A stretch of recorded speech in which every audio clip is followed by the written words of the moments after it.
Probably. Distracted to play Pokemon. Yes. And then read some lines. Yes. Let's see. All right. Well, here's a general question.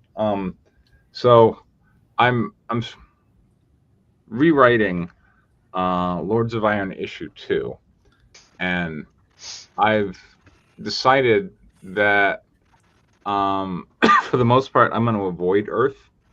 You know, like so many great sci-fi epics, like Alien, for like what's happening on Earth? Where even is Earth? Who even knows? Yeah, we're headed there, but who even knows what it looks like? We're going to stay there at the space station and with the recovery operations, and I'm imagining issue 2 is like a medical drama, a bit, because like wounds in space take on a whole new meaning, which is really horrific. Like I'm doing my internet research on these things, and like taking a bullet wound from like a rifle or something in a military conflict is kind of bad, right? You're probably gonna die, but in space, like it becomes like, oh, that's the least of your worries, really. Because it's like your pressure suit's just been breached, and now your body is being exposed to a vacuum, and it's like you're being like squished like a grape kind of stuff, I don't Can you fire a bullet in space? Sure. Yeah. I mean, well, what you would need, I mean, first off, I think your question pertains specifically to gunpowder weapons. And theoretically, I mean, well, but that was part of the big thing about rocket fuel is like they made it into a solid. So I'm sure there's some chemical way. Also, conceivably, the guns could come with like some form of you just need a little bit of air really for the. Well, I guess you need a fair amount of air. Well, it's going to create an explosion, but the explosion, I think, really needs a medium to work with. So, it's they may need to change the chemistry. But the idea of, can I have a slug thrower operate in a vacuum? The answer is yes. Yeah. So, and then when you had a slug thrower go through your suit and it's bad in all kinds of ways. And I thought I realized like, oh wow, like medical drama shit, and like Lords of Iron. Not to mention the lack of gravity. Yeah, like it's like I'm like, oh wow, this is like really interesting, and it's something I've never seen before or even really considered. So I'm like, okay, well let's do that, and it's still we can still have some mecha fightings and stuff, and The Expanse kind of dealt with that a little bit. Right. The concept of not having gravity when when war goes to space and you start having to treat battlefield wounds in 0 G's or in a lack of pressure, like shit gets bad fast, so yeah. Well, here's more of a story question. Mm-hmm. Are you going to still have this Earth stuff happening in the background that you've already written? I mean, yeah, I figure that's. Are you going to go like full Babylon 5 with this? Pardon? Just have it like show up on the news and freak everybody out? Right. Yeah, something like that. Yeah, it's going to become a background story, I think. Like maybe just like news from the Earth, but I don't even know what news would be broadcast to them out there. Like I don't think they're getting 24/7 data feeds of all the videos being put out on the Earth. I think if you're out there. I mean, internet signal is wireless. It'll eventually get there. Sure. And I feel like Babylon 5 addressed this like pretty well, and it's a good model. Okay. Have you seen Babylon 5? I get not really. I've consumed a few episodes. It's actually like a consistent thing. Like a lot of the meta plot stuff happens on news feeds that pop in every episode or two, and then eventually are like every day or like every episode on the show. Like it's a regular thing of people just watching the news and being like, well, what else is going on in this crazy universe? So not that I'm suggesting you go down the rabbit hole there, but well, I'm Babylon 5 is technically a literature. Yeah. And it sort of addresses that really well, sort of in the context of where I think you're trying to go with it. Okay. Because like I think season 3 or 4 are probably the best for this, right? And like means you don't have to watch like all the backstory. Fair enough. But I'm still kind of maintaining a bit of a clash of cultures, because humanity, I don't want my humans to be the homogenized Federation, which still had Russians, but that was mainly because of the Soviets. The Soviets were real people, so Russians are real people. But then I go, well, you see, then I have to come back with representation matters, and then I have to come back with, okay, I guess I'd like, the Chinese have space ambitions. They're a big civilization. They want stuff. What would it be like if they're the ones who developed like the space station out there? And I'm like they're not this huge free information open society necessarily. Like they're a bit more managed, and that's a situation where you'd be managed anyway. So I'm just not imagining that like weird political news or even just like invasions of the Earth would necessarily be relayed to Sirius Station. Oh, that'd be interesting. Who's repressing the news? Right. Again, literally all of this stuff is plot on Babylon 5, and you should watch it. Okay, fine. All right. No, like for real, including the representation aspect, right, in a few interesting ways. So I think that series might be closer to your model of how like humanity is dealing with this future. Okay, sure.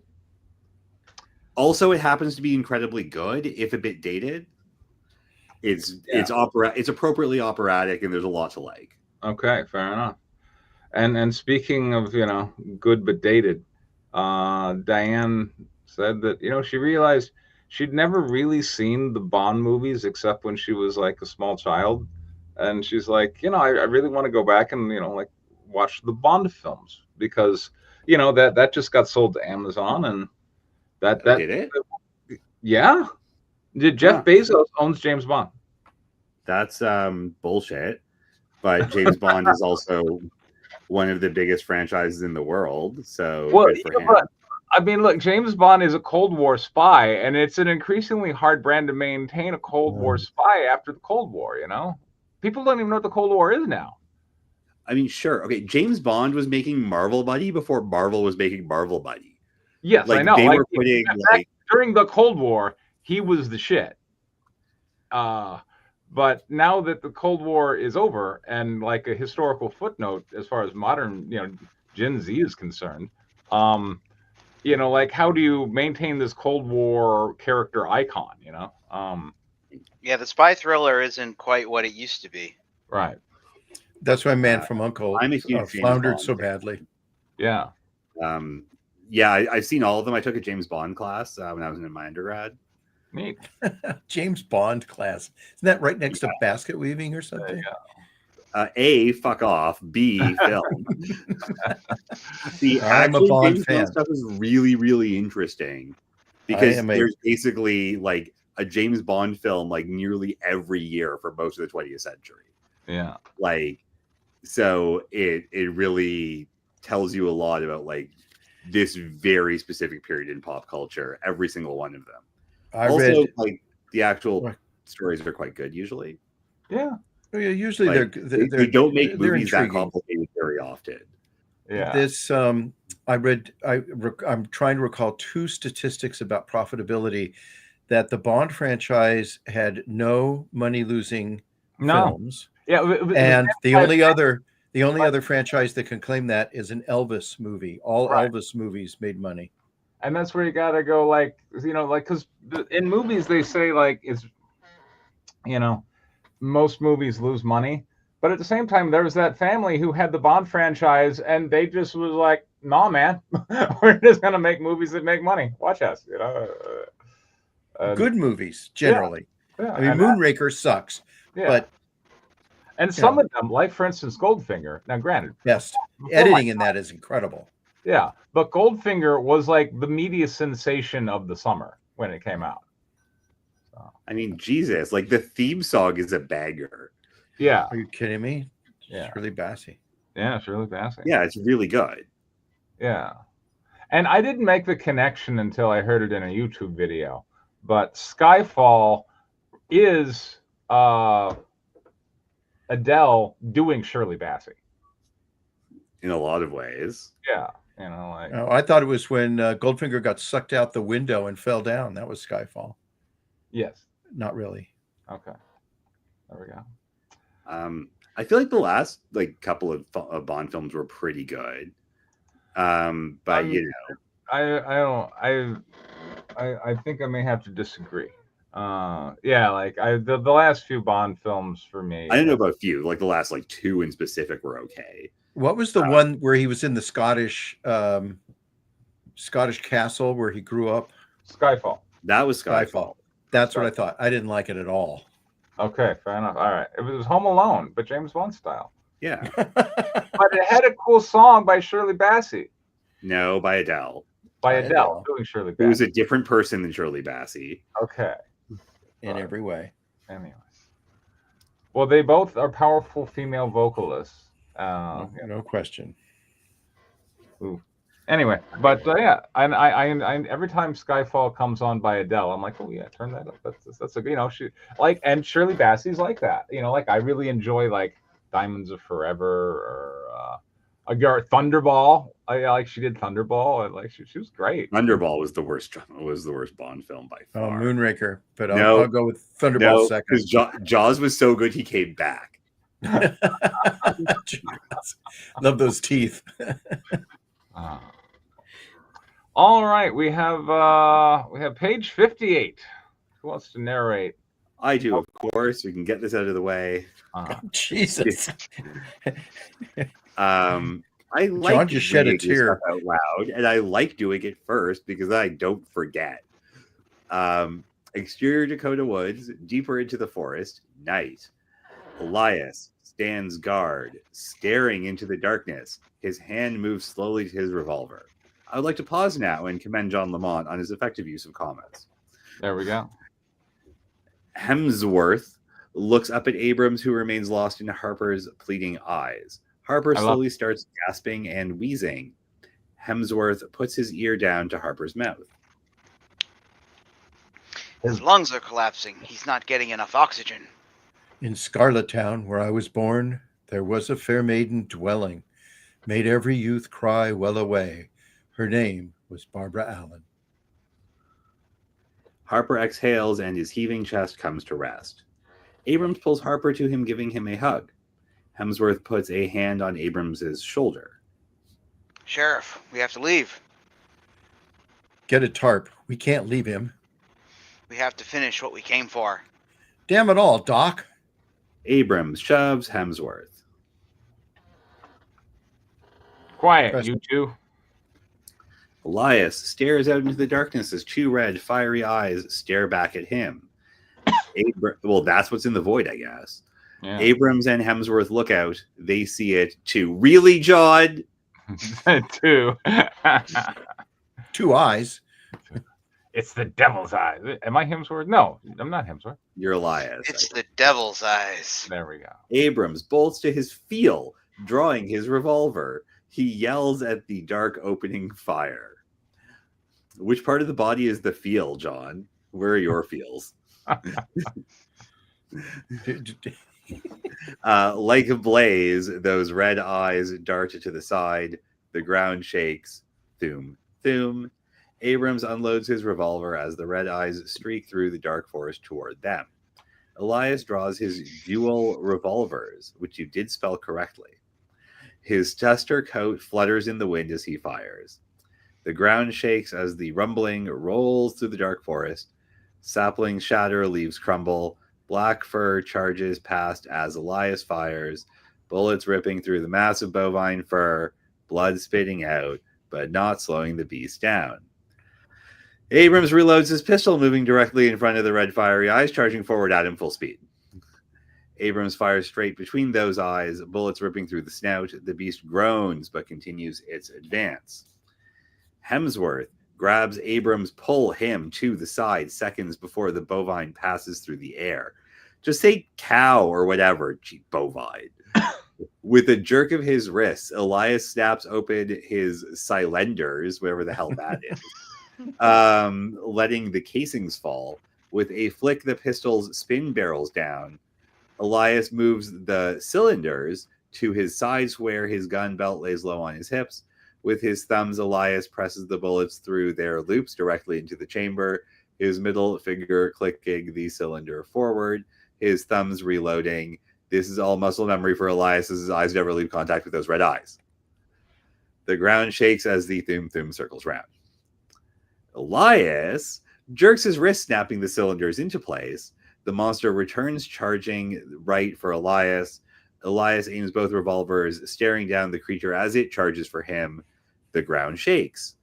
Elias fires both revolvers. The monster roars as bullets tear flesh from bone. Elias jumps to a fallen log, leaping into the air to the aerial maneuver over the creature, his guns firing, never missing their mark. In your Western? Flesh blood spattering. Elias lands his hands, jerks the cylinders open. Carriages falls. And reloads, same procedure as before in seconds. The bovine turns around towards Elias, flesh torn from its face, revealing bone underneath, blood running from its fiery red eyes down its snout. That thing, it ain't natural. The creature lets out a hellish snort that burns through the cold night air. Oh God, there's more. On the trail of the horse, as the sound of gunfire fills the forest, Tay pulls rifle scabbard from his horse, revealing a Sharps 1874 Big 50 rifle. Fear grips Lily as watches her father grabs a handful of bullets the size of man's fingers. Yes, the size of man's fingers from the saddlebag and shoves them into his pocket. A few slip from his grasps, dropping to the ground. Papa. Stay here, child. Tay marches into the woods, rifle in the crook of his arm. He opens the breech, grabbing a... Is that how you spell breech? E. I thought it was 2 E's for a gun, right? It is. Yeah, because it's a hole in the side of a barrel. Yeah. Into the breach once more. Yeah. My merry band of brothers. That's not the same breach, I don't think. Grabbing a single bullet and shoving it hard into the barrel, he closes the breach. Deeper into the forest, as he approaches the sound of gunfire, he sees the silhouette of the massive bovine. It is black fur like camouflage in the darkness. The creature charges for Elias as he continues to fend it off. Tay takes a knee, raising the long, heavy rifle, stock pressed against his shoulder. His thumb pulls back on the hammer, then boom. The muzzle flash explodes through the darkness, burning through the night air like a flamethrower. The recoil jerks hard against him, causing him to stumble forward. The massive round hits the side of the creature, blowing a massive chunk of flesh through the monster. It roars, diverting course from Elias. Elias looks over to Tay. Tay stands resting the massive rifle on the crook of his arm. Yes, that's what you wrote. Now that's what I call an entrance. Tay opens the breech. He pulls out the smoking casing from the rifle, shaking his hand as it was still too hot to touch. Hemsworth approaches Elias and Tay. Eli, I feel like you've been less than forward with who you were in your youth. Elias smiles. Some other time, Doc. Tay glances around. Where's the sheriff and the deputy? Question mark. Suddenly, Milo's barking can be heard back at the horses. Lily? The three rush back toward the trail. On the trail with the horse, Abrams mounts his horse as Lily and Milo wait with the others. Without a word, he spurs his horse, disappearing into the night. Hemsworth, Elias, and Tay rush to Lily. Lily, what's wrong? I don't think I'm Lily. I'll do Lily now. Sheriff Abrams, he took his horse and left. I'll go fetch him. Elias quickly mounts up and follows after Abrams. Tay slides the Sharp's 1874 into the scabbard, then rubs his shoulder as the pain hasn't quite subsided. What do we do now? I don't know. Whatever this is, this evil. What did you call it? Wanagi Tatanka. Lily understands those words. Papa, no. No. I'll do Lily. Sorry. What is it? Wananga Tatanka, the great buffalo spirit. But this, it's been corrupted. So what do we do now?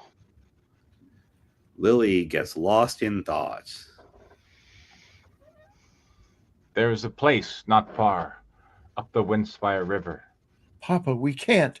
They must. We must. I don't understand. You people never do. Spit on the ground. Lily marches off. Milo barks, following her down the path. This place is sacred to our people. There we commune with the spirits, find what makes this one restless. Hemsworth takes out his map, grabs his lantern from his horse's saddle. Show me. Tay points to the map. Here, the river, follow upstream to here. Okay. Let me leave a message for the others. Let them know to catch up with us. Hemsworth grabs a piece of paper from his notepad and scribbles it out. We should arrive by sunrise. Hemsworth, Tay, and Lily mount their horses and ride off. Exterior Dakota forest, elsewhere in the woods, night. Elias rides slow and quiet, finding Abrams' horse standing alone. He gets off his horse, looks around. Sheriff! Sheriff! Suddenly, a hand grabs Elias' right arm, and instinctively he draws his left-handed pistol, turning it toward the source, finding Abrams. Sheriff Abrams. Wait. I think Oh. Danny skipped A whistle draws his attention. Elias moves through the wood towards it. Yeah, Sheriff Abrams. And then Jesus, blah, blah, blah, draws his pistol. Yeah, Jesus. Sheriff Abrams crushes Elias before leading him further into the forest. Abrams and Elias approach the edge of a burned-out clearing. Orange hues of still burning embers illuminate pockets of a smoky haze stretches across the ground. Yep. What happened here?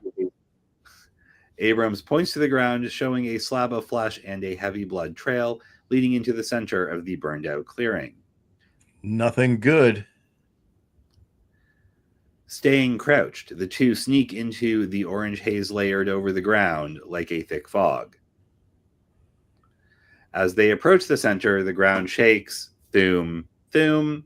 Abrams and Elias approach a fallen log, obscuring the vision forward. Obscuring Thai vision forward. Yeah. They kneel, hide behind, then Piak, which is, well, peak, but like, that's peak like a mountain, not peak like look. Because spelling is complicated. Flesh torn from bone, blood dripping like a faucet from wounds, massive hooves pressing into mud, a guttural snort, a massive 2-ton bull, so a normal bull, beaded and bloodies. There's not way it should still be standing, but it remains animated by unknown energies. That's right. Abrams and Elias duck back behind their log. That ain't like no bull I've ever seen. We can't take it. Elias looks over to Abrams like he's crazy. Sheriff, that's crazy talk. You going yellow on me, boy? No, sir. But you did see that giant hole Tay blew through it, didn't you? We go for the legs and eyes. If it can't see and it can't walk, it ain't killing nobody's boy ever again. Abrams stares right at Elias. All right, Sheriff. Elias draws his duel revolvers, which is not spelled correctly. And maybe it's in a duel. He may well be in a duel, Yeah. but that's not what the dialogue just suggested. Yeah. If you're hell-bent on this, I'm hell-bent with you. Abrams draws his revolver.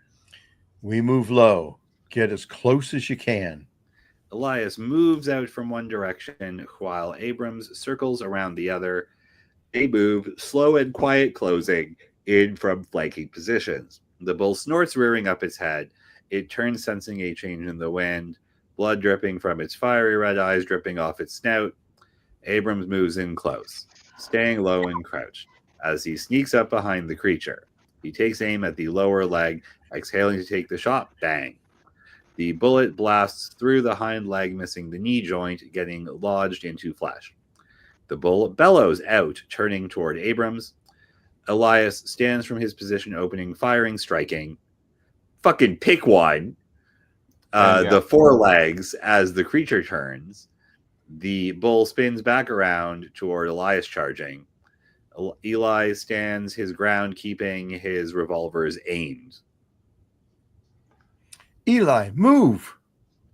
Elias stares down the bull for a second, then fires the remaining bullets. One of them strike an eye, causing it to explode in blood. The bull veers off course, crashing into a burned-out log, jerking its head. It flings the burning embers, hitting Elias in the face. Yes. Elias shakes ash. Diane is here to scorn you. What did I do? I'm just reading it. Scorn the grammar. She's a grammar scorner. And rightly so. The grammar is horrendous. I walked in as you were reading it and went, yeah. Oh, yeah, no, this hurts my brain. Where are we now? The bull veers off. Oh, yes. One of them strike an eye, causing it to explode in blood. Dual revolvers. Abram reloads his revolver. Elias. The bull steps forward slowly, methodically, as if with purpose. It doesn't trample Elias. It steps over him, lowering its flesh face at Elias.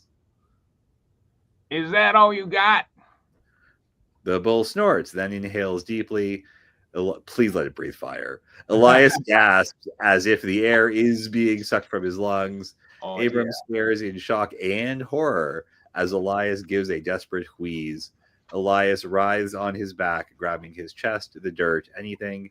His skin ashes as his eyes go white and glassy, and then his body collapses still. Elias. The bull turns its head towards Abrams and snorts. Abrams charges away from the scene. Okay. Back into the woods. Exterior Dakota forest, elsewhere in the woods continuous. Abrams mounts his horse as the thuming of the pursing bull closes in. Yeah, you wrote pursing. He spurs his horse, charging down the path at full speed. All right. So yeah. I know I probably am not one to correct Danny, but he has made this comment multiple times. Okay. An average bull is between 1,500 and 2,000 pounds. 1 ton is 2,000. No, 1 ton is 2,000 pounds. Yes. A 2-ton bull is twice the normal size. Well, a ton means something else in metric, so I'm chalking it up to that. Could be. Okay. Yeah, it is twice the size of a normal bull. Yeah. I keep saying normal size. It is not a normal size. All right. Well, put its weight in metric units. Just say twice the size of a normal bull. I'm looking at it right now, and it's saying that there's much heavier bulls normally bred, and they go up to 4,299 pounds, which is 1,950 kilograms, which should help Danny. Yeah. So It could be bigger. What Make it breed huge. is that? It doesn't say. Okay, they've the heaviest officially recorded bull, Rogue de Pré, named Fetard, weighed 1,950 kilograms. I don't know what breed it was.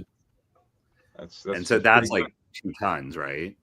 That would be more than 2 tons. Yeah, that's 2.5 tons. Yeah. So make them a 5-ton fucking bull. I mean, just say it's twice as big as a normal bull. It doesn't need. Just say it's 12 feet tall. I mean, just say it's very large. All right, so yeah, all right. Look, we're getting into questions of like monster design.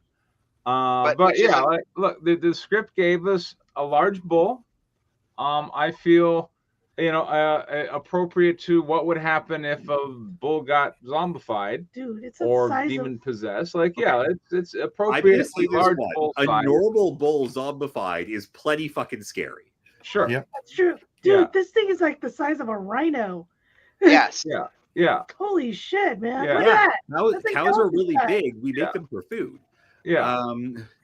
But it's a normal bull is very large, goes up to your shoulder at minimum, has horns and very thick bones. That shit will fuck you up. Yeah. You don't need a big bull. You just need an angry bull. So, in fact, there's an entire festival where people run from the fucking things because people die because actually they're really quite big. And those aren't even the big bulls. Those are they're really not. Yeah. Those are teenager bulls. Here it is. This one was 2 tons. 1973. His name was Satan. And by the way, rhinos can go up to 6,000 pounds. So. Jeez. This thing was. Rhinos they're not as ornery as hippos, but they'll also fuck you up. Yeah, they will fuck you up, man. Elephants kill the rhinos. It's really weird. They don't like them. Look at this thing. Look at that size of that thing. Yeah, it's huge. That's like a moose. Yeah. Like a moose. A moose will fuck you up. But coming back to the script gave us a big bull, a big threatening bull who took many shots from many guns. And I think I need to start calling this script Cowboys versus Cannibal. Yeah, Cannibal. Ooh. There we go. Cannibal. And he's got to eat Elias, not just sit there. That would be such a great horror comedy. Yeah. Cannibal. Yeah. That's definitely. We had Cocaine Bear. Why not Cannibal? Cocaine Bear was really good. Cocaine Bear was awesome. Shit, with Army Hammer. Oh my God. Now we're writing it for him. Hey, attach him to the script; it'll sell. I bet it would. He's running away from the cannibal. I mean, I'm going to see him December 2nd at the premiere. I could go, all right, Army, what do we think? Cowboys versus Cannibal. No lie. It's no lie. Army Hammer is the voice of the cannibal bull. Yeah. That'd be awesome. Just him at the R&D just going. I do boom. I mean, you could hire him to fully. I like it. I mean, if the bull were as tall as Army Hammer, and roughly proportionally sized aside from that, it would be quite scary. Yeah, it was. I mean, I'm looking at these old newspaper articles of bulls next to their owners. Man, these things are like 7 foot by the shoulder. Yeah. The soldier. Yeah. Shoulder. Thank you. Shoulder. My tongue is not working, remember. But oh God, look at the size of these things. Damn. Oh, you say ew, but they're delicious. I know, but I'm not sure if this meat is going to be any tender. They look like they're probably get hard as a rock. Oh no, fat ones. They want the fat ones. So whatever, fry it in butter. But that's true, fried in butter. So let's talk about some good things. Yeah. Well, you clearly have a lot of them on your mind. You should start, Robert. Well, I think that you've created action, and that's. I think it's an improvement because the other ones got kind of I mean, I have to go back to several versions of it. They were kind of stiff and were stuck in one spot. Here, there's just movement everywhere. Things are going like crazy.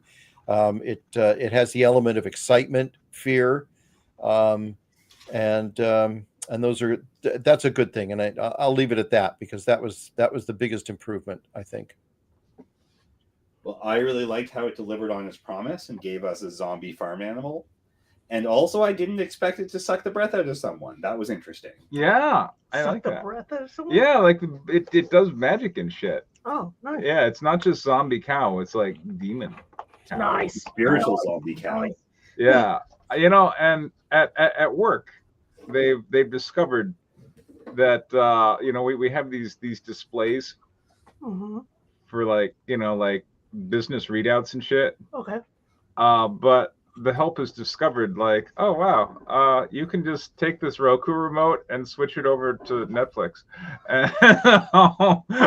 So lately I've been experiencing Super Saiyan at work, not really through my own choosing, but just being there. And I'm like, man, this dialogue is like the battle dialogue is about how much they're trying or not trying. Are you talking about? Are you watching? I guess Dragon Ball Z. Is this your first time you're watching anime? I've never seen it before, and so like I'm watching them battle, and like there's just a lot of like narrated dialogue of I'm going to do this or I'm going to do that. Yeah, it's horrible. Okay. Yes, that is the way anime is. Based on a manga. Yeah. The basic one, every Dragon Ball Z is basically I get beat up by someone, I train, and then beat that person up. Yeah. And then it's the same thing over and over again. Yeah. So that's Dragon Ball. So. But yeah, we have a nice villain. And I was thinking, you can actually kill the bull here, and then there's just another one because like they're cattle, and there can be more than one. So it doesn't have to be specific like in Jaws where it was that one shark. I mean, really, you can have the monster actually just get executed here, and then there's another one. And then we're going in more the direction of aliens than Alien, but that's fine. Either one is kind of works, and I don't think we don't necessarily have to linger. The spirit goes into another bull. Yeah, the spirit goes. Shit, I like. And it gives a chance for Hemsworth to do an autopsy on the bull and find all sorts of weird shit. There's that spirit goes into another bull. Yeah, because I'm thinking, like, how does this scene resolve well, Oh, the bull's pregnant. Of course, bulls can't get pregnant, but they're zombies. There's the film that I showed Avery, yeah, When Evil Lurks, this Spanish film. Right. So it was like an evil demon jumps from body to body. So if you kill the person, it just jumps to a different body. Right. So, yeah, and that person becomes the demon. And so you couldn't kill the demon at all. So right, and it was really hard because it went into like into the brother, and then it went into the dog. Yeah, and killed the child. Right, and then like it went into like the mom, and then went into like the mentally disabled brother, and it got trapped inside that body because it couldn't transfer after that. Yeah. So. Yeah. Yeah, like that, and that would be, and you've now shown us like it can suck people's breath out. It's not just animated flesh, like there's some on a spirit or soul there, and after the body gets destroyed, maybe it just goes to the next one or some shit. Who knows? I really liked that movie when it was called The Thing. Sure. Yeah, that's true. Yeah, which is a timeless, like, of all the, if I was to just sit down right now and watch The Thing, I would be happy. Like that's the Thing and Alien are in my films. There's nothing wrong with ripping off a good movie. Yeah, like I just tried doing as well or better. Like do it well. Like that was the thing last week. Was like, if you're gonna rip something off, don't be obviously worse. Right. Yes. Well, and that's where it goes. John is bringing something new to the table. It's got a zombie bull in it. Right. Yeah. Also a Western. Don't make it a derivative copy, Yeah, like The Thing isn't a Western, it's a haunted house movie. Right. Well, same as Alien. Yeah. Haunted house. Yeah. Yes. It's not a Western, it's a haunted house. Yes. Right? This is a Western. They could go to civilization. They're choosing not to. It's an important and useful distinction. This is adding something to the equation. It doesn't take much to add to the equation. Just make sure that you do. Right. Okay. I think we went a bit more freeform than we normally do. Well, now we need to say constructives. Okay. Well, Danny, go ahead. The action scene was uncharacteristic for a Western. Okay. Yeah. And did not fit the tenor of the film you have written to date. Okay. In any way. So I didn't like that. I think it's interesting that the bull is doing a spiritual zombie thing. So I'm withholding judgment on that. That could be interesting. Trying to figure out why there's a cow hanging out in the forest in the first place. Because that's not really where they tend to hang out, cows, traditionally. But you know, that aside, I guess Danny's saying that the Southwest is fairly arid. But I mean, also that cows are like flatland creatures. Like they eat grasses and stuff in meadows. There's not a lot of food for cows in forests. Right. Well, cows also don't normally eat humans and fleshy things. Sure. Well, this cow only ate a human soul, and souls don't exist. Okay, but I'm saying it's eaten like 5 or more people. Well, I know, but it's not suddenly become a predator. What's the backstory of the cow? I mean, where did that cow come from? It was shaman. It was magic, isn't it? Shaman. I mean, clearly it's a magic cow, which is fine. But now we just need to know the purpose of the magic cow. Well, okay, but like, you know, a forest in Arizona would probably be like, you know, a bank of cedar and pine, you know. We've seen a couple of forests in Arizona. They've got all kinds. Yeah. Well, Flagstaff has forests. So. Yeah. So, you know, like Prescott had forests. Yeah. All right. Well, then it's possible for a possessed cow to wander into the forest in search of victims. Yeah. I'm just suggesting if the cow's in the forest, maybe it's going somewhere that isn't a forest. Okay.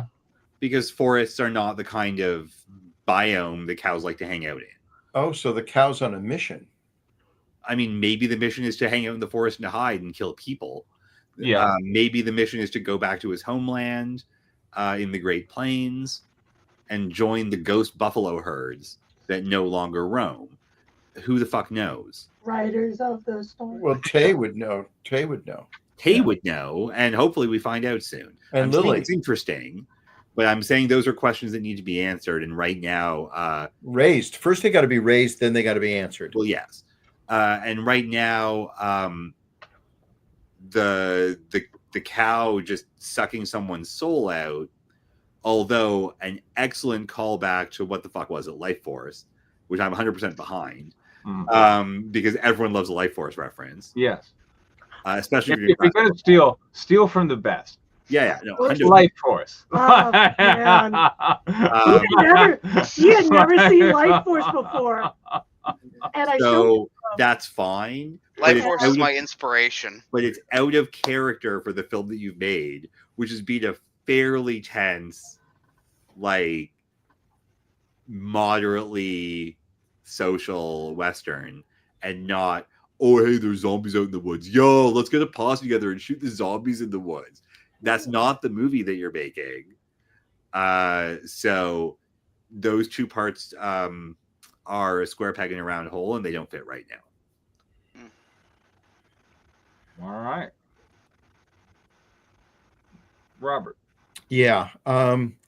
It was confusing in the action scenes. It was very hard for me to follow what was going on, and that needs to be cleaned up for it to work. And again, I go back to say that I enjoyed the fact that there was action happening as to some talking. The dialogue still has that shifting of where there's a character to it, and then there's just like plot moving things. Like, you need to go out there. Okay, I'll go out there. You need to load your gun. Okay, I'll load my gun. But there's the dialogue needs to be interactive with the people more than just kind of statements that are being made. that was my impression of it. I'll go back and read it again if it's up on Discord, but that was my impression as it was being read, that the dialogue was kind of just filler for what was going on, and that's possible because so much of it was the description of what was happening.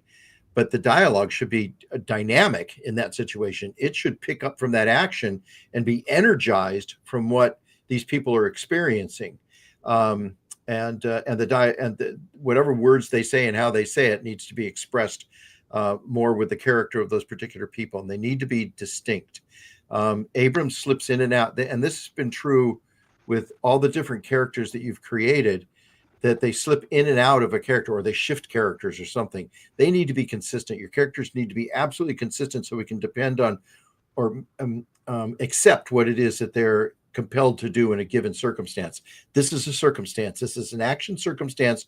What have we learned about these characters? Why are they doing this? Do we expect him to do that, or why isn't he doing that? Those are the kinds of things that we should, be concerned about as an audience as it's going on. The other part of it is you seem to tack on characters to drive a different point of what's going on. And that's how I feel about Tay and Lily, is they just kind of come in to add a little bit of element, like, oh, it's the white buffalo curse of, Watatonga, or whatever the name was of the character. And but then there's nothing else there. And it's not like it's going to get explained later. This is the time to explain it. You can't fight this enemy. This enemy is unkillable, or this enemy wants something from us. We just don't know which person he wants. There's something he knows. There's got to be some knowledge that accelerates the threat. And that's missing. I like the action, but I don't have a reason for it exactly happening in terms of how these people are reacting to it. And just shooting guns is okay, because that's a fallback to how you can express your fear and your intentions, but there's a little too much detail of procedures of loading the gun, touching it with his finger, and doing that. Don't get lost in that in the middle of an action scene, unless the bull is charging him and he can't get his fucking gun loaded. It's like the guy who can't get the key into the the door of the car before he gets in it, and the dogs or the wolves don't attack him. I mean, it's that tension needs to be there, and it's like, okay, let's load guns now.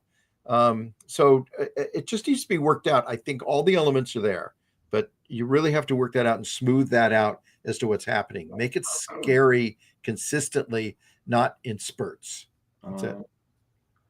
And I would say, I want this story to introduce the villain of Cannibal in such a way that people remember it, want to see it again in Revenge of Cannibal 2, right? Like, that's what successful horror franchises have. They have some villain that people are like, oh, that was cool. I want to see Freddy possess people's dreams 8 times or some shit, yeah, I want to see the guy in the hockey mask with a machete another 7 movies or something, if creative kills. Yeah, if you give us some creative kills and a memorable villain, then you can be writing cannibal movies for the rest of your life, right? I hope not, but okay. All right, there we go. No, you hope so. Yeah, you hope you so, do actually. Hope so. That's the thing, is you actually would love that. Like, I don't know that you're necessarily. You know what? In fact, John, I'm going to say I'm surprised that you are holding yourself out as too high an artist for the pedestrian task of writing Cannibal for the rest of your life. High concept is where it's at. Stick with the evil bull. You could be the next Bond series. I'm telling you. Yeah. Or Elvis. He could sing. That's it. He could sing. The musical.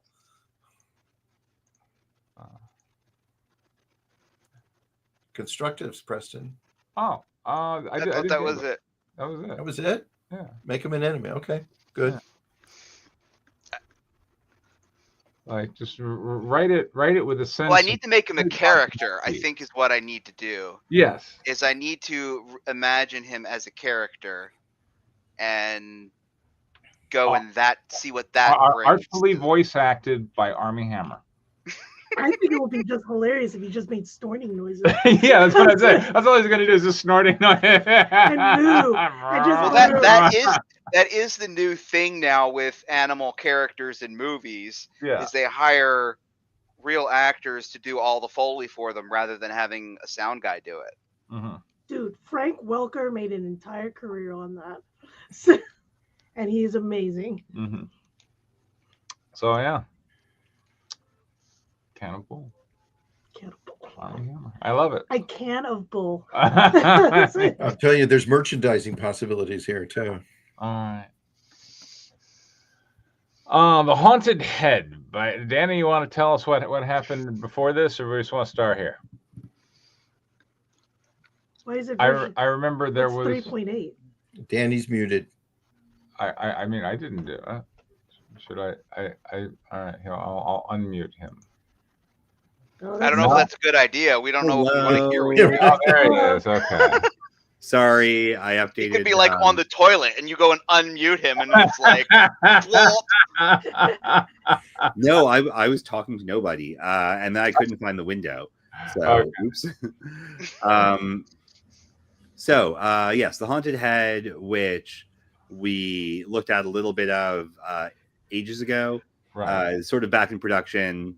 And this is like some early suturing between stuff that's already produced and stuff that's scripted. I decided once again to extend the story. I hired an editor to help out with this because I've had like no spoons. Neat. And we put, actually hilariously, he's a writer editor originally from, or until recently, from Texas. Yeah. So now 100% of the comic creators I've met from Texas are awesome. There you go. I mean, that was the case previously when you were 100% of those people, but FYI, the pattern's holding. I think Texas, like there's actually, now that I think of it, like Texas has a lot of indie comic creators. Well, we're also as large as a country. Yeah. So we are. So, I mean, have you seen the size of Vatican City? A lot of places are as large as a country. Yeah. Whatever. All the states are technically countries. Yeah. That's why they're called states. Womp yes. So what happened before? It's been a while. This is a retelling of the first Gothic novel in English, The Castle of Otranto. So it starts off with a brief bit of the original story. Smash cuts to two college co-eds are on like a haunted house tour of America, going to a distant peak to this transplanted version of the castle that happens to be inhabited by contemporary versions of all of the original characters. And spooky shit happens. So they've just landed, they've dropped off their stuff. It's now a dark and stormy night. Ted, a dashing young man, bursts into the front door. Miranda is trying to get in his pants, follows him into the giant helmet on the lawn that screams vengeance intermittently. And then they both fall down a trap door, landing in an underground cavern. And here we are. Awesome. Okay. I'll read. Thank you. I think there's only two characters, so we just need someone to narrate, Ted and Miranda. And if it's cool, I'll take notes in my original document. Okay. Cool. Okay. The Haunted Head by Danny Gorney, page 16. Panel 1, interior, storage room, night. We see a close-up of Ted's face with a flashlight under his chin, shining the light straight up like a bad campfire storyteller. Ted! Ted! Ted's dead. Panel 2. Miranda punches Ted in the arm as Ted laughs uproariously. Be Miranda. Not freaking funny. I have to disagree. Panel 3. Say it. Sorry, I didn't mean to step on your line. Panel 3. Miranda pushes past him and starts looking around the room. She holds up her cell phone with its flashlight and begins to scan as Ted looks for a light switch. There's a lot of tools and such down here. This feels like a room that you would have seen before. Nope, never been down here. Panel 4. Ted turns on the light. Miranda is amazed by a shelf filled with camping equipment such as bedrolls, food and water supplies, ice chests, and even a gas camp stove for cooking. Ooh, someone likes to go camping. Panel 5. Ted is surveying the construction equipment. We see rolls of cables, boxes of nails, some lumber stacked on shelves, and all sorts of other assembled equipment. Page 17. Panel 1, Interior Storage Room, Night. We're focused on Ted as he continues to catalog the equipment. Miranda, off panel, is trying to get his attention. He's writing on a small notepad with a carpenter's pencil. Some of this stuff could really come in handy. Tools in the storage room, so interesting, but not nearly as interesting as this. Panel 2. Ted turns to see Miranda seated on a rolled-out sleeping bag with a large, open bottle of water next to her. There's a similar setup next to her for Ted. Behind her, the wiring for the lighting comes down to the floor. The wiring for the lighting comes down to the floor and then follows the wall along the floor. We can see it's frayed and exposed in some spots. Tools in the storage room, boring. Drinks with a pretty lady, not boring at all. Panel 3. Ted spots a stack of papers strewn out on one of these shelves. He grabs for an old pamphlet. A 40-year-old pamphlet for the hotel. Now that's interesting. Panel 4. Miranda gets up to join him. She's staring at the pamphlet as he has now opened it up to reveal a large picture of the hotel with a shot of the staff in front of it. Wow, I haven't seen anything like this left behind anywhere. Why wouldn't they be showing something like this off at an artifact of the hotel's past? Panel 5. Miranda points at one of the men in the front row. The picture is aged and a little blurry, but she's pointing directly at a man who looks very much like Ted. Whoa, you could cosplay as that guy for the grand reopening.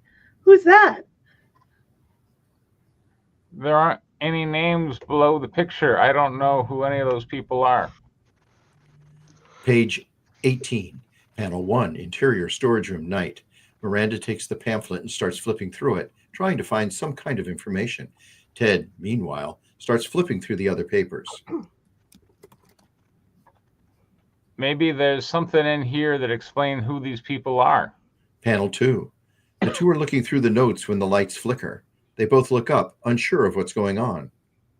Panel 3. The lights go out, and both are surprised and a little worried. Ted reaches for his flashlight while Miranda grasps for her phone. Please tell me you're playing another prank. Panel 4. Ted looks with his flashlight turned on, his face visibly blanched. That wasn't me, I promise. Page 19, Panel 1, Storage Room, Interior, Night. Ted walks over towards the light switch. Ted walks over towards the light switch while Miranda reaches up to tap the bulb. It's not loose, though it could have burnt out. Panel 2. Ted plays with the switch, but the lights don't come on. It could be something like a blown fuse or the bulb went out. I don't know where the fuse box would be for down here, though. Panel 3. Miranda is looking around with her phone and sees one of the bottles of water spilled and it has come into contact with the wiring. Ted is grabbing towels from a nearby shelf. Uh-oh, this may be my fault. Panel 4. Ted throws a towel down and watches it absorb the water. Give it a minute before you try to touch anything over here. There could still be a current. We wouldn't want to be surprised by something like a shock. Panel 5. Ted is pointing his light at the towel while Miranda has bent down and is pointing her phone at a spot off panel. The water has flowed towards the wall and is flowing towards where Miranda is pointing. Ted! Panel 6. Focus on the spot where the wall should meet the floor, except for some reason there's a slight gap and the water is pooling under the wall. Or a surprise like noticing that the water is somehow flowing under the wall of the room that made to look completely solid. Mm-hmm. Oh, that was a question. Sorry, I should have said. Yeah, that's like a Scooby Dooby Doo. Scooby. So awesome! It's scooberific.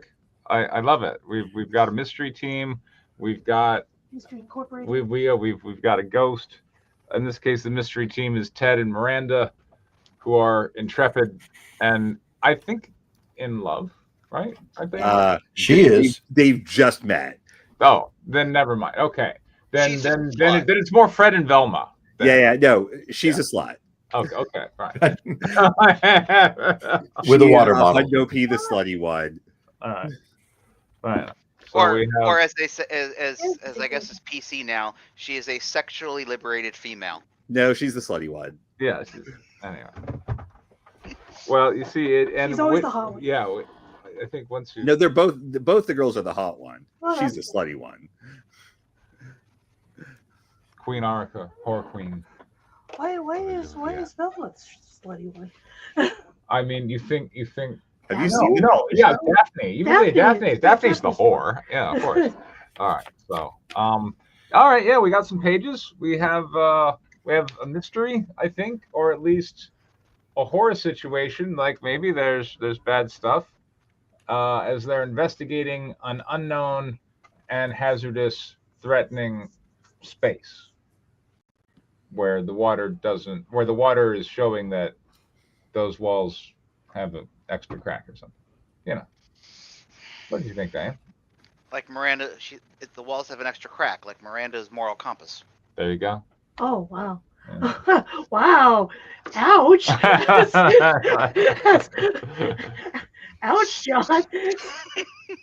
I like the flow of it.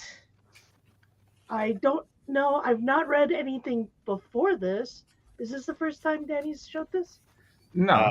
It's been like an on again, off again thing. I think I've actually shown all the pages up to now, just not in any proximity. Consistently, none of us remember it, so it's like we never read it. Would have been before Frontier Crucible. Okay, so then no. Yeah. So I would not have known that. Yeah, you wouldn't have known. So seeing this in a completely new light and completely fresh view, so far I like the characters.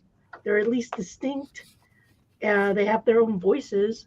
Not entirely sure what's going on, but obviously they're investigating a house and something's up. So I'd like to know more. John. Yeah, characters are interesting, situations interesting. So yeah, like it doesn't if I was flipping through channels and I flipped this on at this point in the scene and not knowing anything before, I'd probably keep it on for a few more minutes. Yeah. Because that's kind of the way I feel coming into it, because I don't remember anything that happened before. I'm not sure you guys remember shit. So, but yeah, it was interesting enough that if I came into the story at this point, yeah, I'd probably keep it on for a little bit, see where it was going. Okay. Robert. I get the Shining vibe. I got that too. Like a haunted house vibe, yeah. It's something's wrong. We know that. And one guy can't get serious about it. The other character is interested in the other character. And so they're kind of, like have to be drawn into something that's wrong and things start going wrong. That's always going to, pull you in. And, the little weird things that are happening with stuff, the flickering light always works. Disappearing water, you have to wonder like, well, where is it going? What's happening? And why are all these things here? And why did we fall through a trap door to get in there? So, like at some point they're going to start to worry. And because as an audience member, I'm worried. So good. All right. How could it be made better, Robert? More pages. Okay. The dialogue to me is clunky. It just needs to be fixed up a little bit. Some of the descriptions I think are effective. It's how the artist is going to work with it is going to be the thing. I mean, I got an idea of what I think it should look like, and that would be extremely minimalistic, where we never see the whole freaking room ever, although it's described in so much detail. We feel like we see the whole room, but even when the light goes on, it only lights a portion of the place, and they have to reach up and turn the light and things. Some of that stuff needs to be in there. Like, how do they see what's in the room more than what her cell phone is allowing her to do it? So everything's deep in shadows. Things are only portions of them are shown. So everything that's in there, even though she may be mentioning them, are still a mystery. Like, we see part of a sleeping bag and it's there. So between The Shining and Blair Witch Project, that's kind of where I'd like to see this go, because they're not professional. And maybe the idea is that we're seeing what they would have captured, even though it's in a printed form, what they would have captured if they waved their cell phone around trying to say, well, let's look at all this stuff, that kind of thing. I'd like to feel that more than what was there. That's it. What do you think, John? The grammar was just atrocious, missing question marks. Come on, Danny, do better. That's vengeance written all over it. Very spiteful. No, I really didn't have anything. It was fine. Yeah, it was fine. I'm waiting for there's the guy behind the curtain who's holding all the switches or the eyeballs in the portrait on the wall. Yeah, the eyeballs in the portrait were on page 8. Don't look behind the curtain. I'm not behind the curtain. As I switch on this trap door. There we go. Yeah. So, those eyes are following me, and it's not Jesus. I'm gonna send you a picture of the eyeballs behind the portrait. That I wasn't kidding about that, Robert. Cool. Yeah. All right. Well, thanks a lot, guys. Sure. Yeah. Preston, you didn't do anything. You like it? I said it was fine. Okay. Not content enough. Robert's like, no. All right. Brutal. Yeah. Being brutal is Danny's job. Yeah. And he does it so well. He does. I mean, he does. Yeah. I can only work up to be at his level. Right. Look, I mean, I would say I don't write pages very often, but at least if that's the level of constructive I get, I mean, I am that brutal to myself too. I mean, what these pages have to do are they have to convey the world of the mystery through the lens of the team. Yeah. So it reminds me of the old Dark House a bit, and so it's kind of the parody of the old haunted house. Right. So I while I do agree that the dialogue's a little chunky, a little clunky, but the thing is that I can't really say what I would change because technically it's all very slick. Well, here's what I want. Here's what I want to know. Oh, okay. Here's what I want to know. Does Ted want to have sex with Miranda? Why is that important? He doesn't even have a dick in this. Oh, he does? Okay. Well, there you go. Well, because he didn't sit down with her. I mean, she said, "I'm a pretty woman and I'm laying down." See, I guess it's one of those questions that Miranda never thinks about. But I would say, and women notice on occasion, if a man wants to have sex with me, he treats me differently than if he doesn't. And I'm a little, that's true. Oh, yes, yes, I noticed. Yeah. I particularly, yeah. That's true. So what? And I don't notice that until it's too late. Right. Because I'm very oblivious to it. Yeah. So, is Ted leading her and trying to make her happy, or does he not? Does he find her annoying?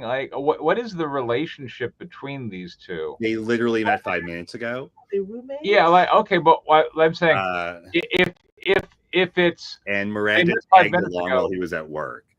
What?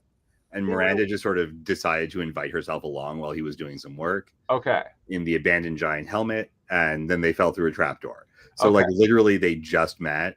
That part of the subplot does appear, just not quite yet. Okay. And because Ted could maybe use this as the moment to go, oh gosh, we're alone. You know what? Is this the story That's what she did? H.H.O. Holmes's haunted house? Right. No, this is based on the Castle of Otranto, which is very Scooby-Dooey. Yeah.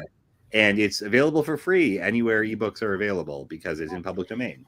There you go. And a man does get killed by a giant helmet on page 4. Yeah. Then someone gets imprisoned in said giant helmet on someone gets killed by a giant helmet on page 3. Yeah. Someone gets imprisoned in the same giant helmet on page 4. Ghosts appear up by page 6, and then it gets crazy. Yeah, I love it. Yeah, the book's kind of nuts. Okay. And luckily it's very cinematic and it works well in the comics so far. Okay. I still want to know if Ted wants to sleep with Miranda. That's all I'm saying. He had his chance together because of the characters they are embodying. Okay. All right. So I think what Preston is asking is he should react more strongly to Miranda coming on to him. Right. Like if he's like what gay, type of man is turning that or down? what is he? Is he gay, Danny? You wrote him a gay man. You didn't even know it. So I'm just saying. Yeah. Well, again, that like his reaction to her, because most guys, if a pretty girl comes on to them, like we're there, unless like we're like super committed or just something about them just turns us off. Yeah. So otherwise, a relatively decent, a 6 or up, coming on to a average dude, especially if the dude's single. Yeah. I mean, he's gonna go for it under pretty much any circumstance. And if he doesn't, we know your date profile now. And if he doesn't know her, then he's not going to know, is she flirting? Is she really into me? Or is she just a slut? It's going to be more, oh, this girl really likes me. She's kind of cute. Do I like her? Yeah, maybe I could like her. Maybe. They were making out on page 11. Like, okay. So then he ignores her? Yes. And then he ignores her. Because he works here and is now stuck in an underground tunnel that he's never seen before. Okay. And they're again, to Preston's point, when she comes on to him, he should react. Even if he's like, no, this is not the time and place. Right.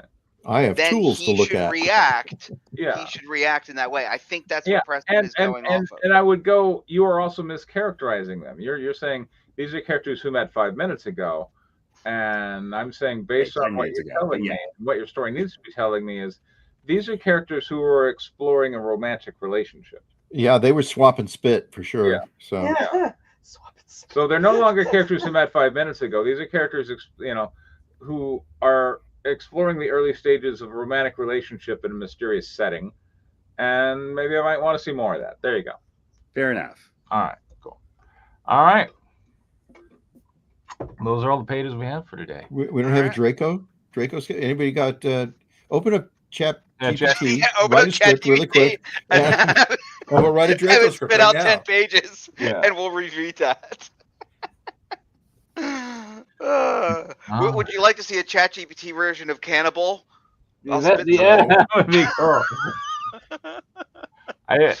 Man, ChatGPT it's ruining everything. Like music is dead. I heard a musician say this. I didn't exactly remember who they were, but I overwhelmingly agreed with the statement, and it just seemed self-evident. Like I didn't need to quote a specific guy. He was saying like the music world that you knew is gone. He's like, it's not going, it's gone. He's like, you just don't know it now. But the way songs are being made now, it's like, ChatGPT is kind of giving like the basic structure and skeleton of it, and then they're kind of riffing on the top and embellishing it, and that's going to give this bland uniformity to music going forward. And the idea of someone just riffing and doing it, that's the music that you knew, but it's not around anymore. So, I'm an artist, so that goes like, oh man. Anyway.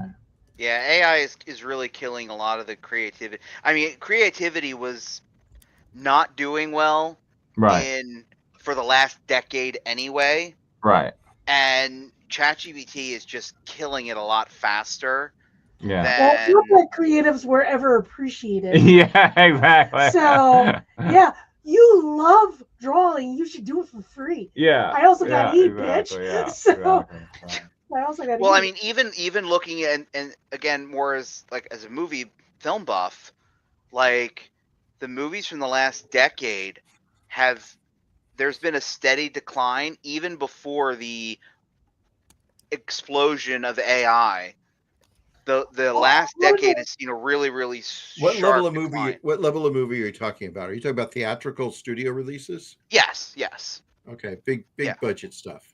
Yeah, the indie world. Okay, the indie world has taken off, and there's very unique Well, I things think being the done. indie world has taken off because there's a gap in the big studios. Because the big studios are only doing like cookie cutter tentpole stuff. They're filling the vacuum. No question. Question. Yeah, it's like Scott Adkins, who I like follow on like Twitter, and I'm always like posting his stuff in the Discord, is like doing amazing stuff in action films right now. Which is like one of my favorite genres. So I absolutely love watching his stuff because they don't have a CGI budget. So they got to do everything practical. And it's just, but yes, you're right. Indie is exploding because it's filling the gap. But the big stuff, the ones where, people can actually. Everybody wants something that is safe and profitable. Right. And the studios do, yeah. Everything ends up becoming a formula. Yeah, and and furthermore, like and that's kind of my thing, because like that's what AI does. AI is great at the formula. Okay, so go ahead. Okay, so I was showing a review on why films don't really talk to us anymore. A lot of it had to do with the optics. So back in the day, so he was comparing like the new Jurassic World, and these people are going out in the rainforest and they absolutely look like they just walked out of their trailer. Yeah. Perfect hair. Oh, yeah. Everything. Yeah. It was just like not a speck of dirt on them. And then I look at like Apocalypse Now. Everybody is sweaty. Everybody's dirty. Yeah. Everyone's filthy. Like even just the briefing room where he gets his mission, which could be an otherwise boring scene, but those guys are drenched in sweat, and you're like, oh god, it's hot. That's the fact that it's like I can feel the humidity there. Yeah. Like I can feel that, and the fact that I can feel it in the part of my house. What's that? That's Kurtz from Apocalypse Now. Oh, nice. Yeah. So, but Martin Sheen looking sweaty. Yeah. So but he was basically talking about like how you can like you have these grand landscapes and you're looking at these huge films that are large budget films. Yeah. But I could watch something from 1959 and be completely immersed into that place where I can't hear. Yeah. So, and it's not just because it's all green screen. You can actually film outside and like in this grand landscape and then feel like I don't feel like I'm there. There are exceptions to that rule, like Dune. Like I felt I was in the desert. So, absolutely, it's vast, it's empty, holy shit. But then again, I could also feel that in Lawrence of Arabia. But where you were in the desert, because you were in the desert, and it's also some people wonder if it's because of the digital versus negative, like 35 millimeter or however you want to say it. No. And the thing is that there are films now that are done digitally, but still you feel immersed into it. Yeah. And one of the examples of a full immersion I think some of it is seeing people like dirty and sweaty. Dirty and sweaty, but you actually feel the environment. Like Bridge Over the River Kwai. Yeah, Bridge Over. Dirty and another sweaty. One that reminds me, like right? they showed a film where you had like this vast landscape of wheat, but the thing is that everything's blurry. So if you just concentrate, everyone's like in a mid shot, and you can do that. Wide shots don't exist anymore as a real thing. Yeah, but the thing is that then you take up like Gladiator. Yeah. and you have Maximus inside a wheat field, and he's over there touching the top of the grass. You could feel that. You could actually be there. And there's just something about like the character is touching shit. Yeah. The angle that is done, the way the music swells, it's something, the way it's not how, because it's not what is shown, it's just like how it's coded in the form of the shots.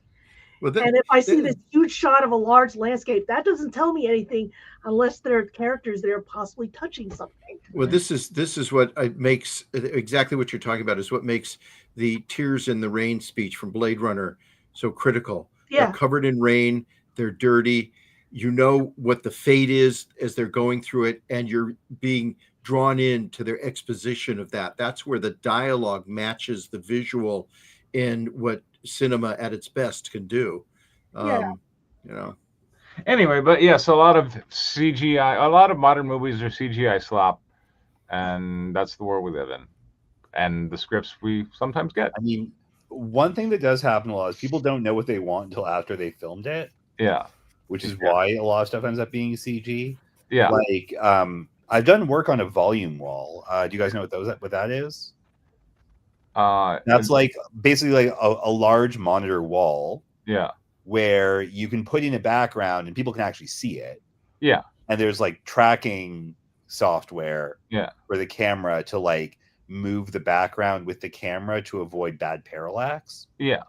And that was one of the things that they were talking about was like you get a sense that the shots were done without even knowing what the background was going to be behind them.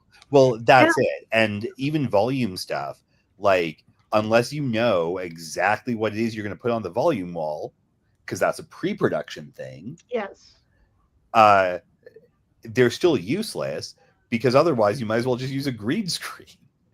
Because if you're just going to do it, like are you going to fix your problems in pre when it's cheap, but you have to know what you want, or in post where you can spend all the money you want figuring it out? Yeah, so they did a lot of studios and a lot of producers are happy to spend the money in post when they're not happy to spend the money in pre. Which I think is just so stupid because there's so much money in post. But the thing is that they were talking about like how they did because you can create your own environment, they just light it straight like you would like in a soap opera or in a sitcom. Well, you have to because you don't know where the light's coming from. Yeah, exactly. Yeah. You don't know where the light's coming from. The new Star Trek, they use volume walls a lot. Yeah. But they also, that means they come in knowing their environment. So directional lighting, you can do it. Right. Yeah. Like, so what the guy was showing was like, you film it straight and then like you create the background and then you digitally add like where the lighting is. Mm-hmm. And I just like went like, that's so right. I absolutely hated doing that. Yeah. And I had to do it in like prehistoric terms back with like 3D Studio fucking Max. So back in the day.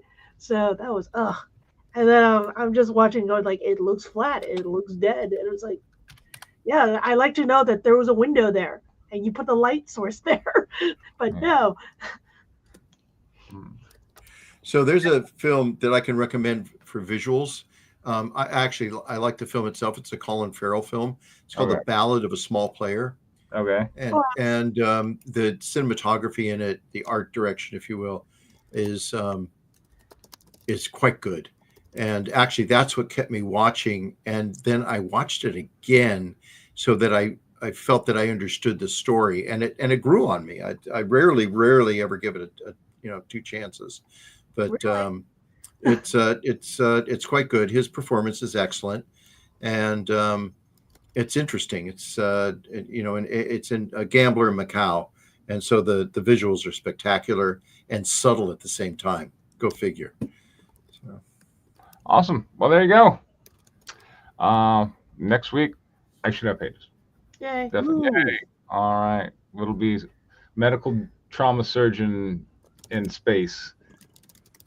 Oh, or does the automatic thing know how to operate on female bodies? Yeah, and I'm totally going to do an homage and have the Metapod only be able to treat one sex, which because that part of Alien was so good. Yeah.